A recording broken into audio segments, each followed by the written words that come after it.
से अब आपके लिए भी एक बुरी खबर सामने आई है। दरअसल आरबीआई ने रेपो रेट में 40 बेसिस पॉइंट की बढ़ोतरी की है, जिसके बाद अब रेपो रेट 4% से बढ़कर 4.40% पर पहुंच गया है।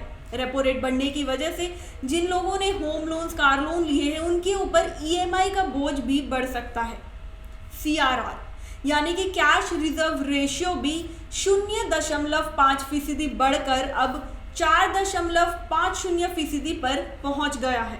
ऐसे करने के पीछे रिजर्व बैंक की महंगाई को कम करने की कोशिश है, पर भारत जहां पर ज्यादातर लोग या तो मिडिल क्लास या लोअर मिडिल क्लास है, जहां पर उनकी ज्यादातर वस्तुएं लोन से आती है, ऐसे में ईएमआई बढ़ने से क्या उनके जीवन में महंगाई कम होगी या बढ़ेगी, ये तो सोचने वाली बात है।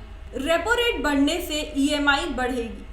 अब जैसे हम अपनी ज़रूरतों के लिए बैंक से लोन लेते हैं, वैसे ही बैंक भी अपनी ज़रूरतों के लिए रिजर्व बैंक से लोन लेता है। रिजर्व बैंक जिस रेट में बैंक को लोन देता है उसे रेपो रेट कहते हैं।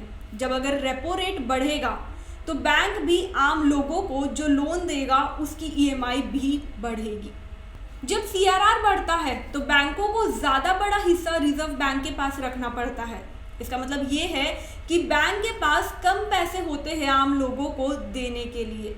रेपो रेट में बढ़ोतरी के बाद अब बैंक एफडी यानी कि फिक्स डिपॉजिट के ब्याज दर में वृद्धि करेंगे। अगर आप फिक्स डिपॉजिट करने का सोच रहे हैं तो लंबे समय तक फिक्स डिपॉजिट करने का ये सही समय नहीं है, या तो 1 साल या उससे भी कम का एफडी अभी करना चाहिए।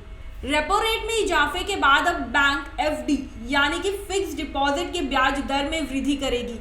अगर आप एफडी करने का सोच रहे हैं तो लंबे समय तक एफडी करने का ये सही समय नहीं है, या 1 साल या उससे भी कम का एफडी अभी करना चाहिए। 2018 के बाद ये पहली बार अब दरें बढ़ाई गई हैं। आज के लिए इतना ही।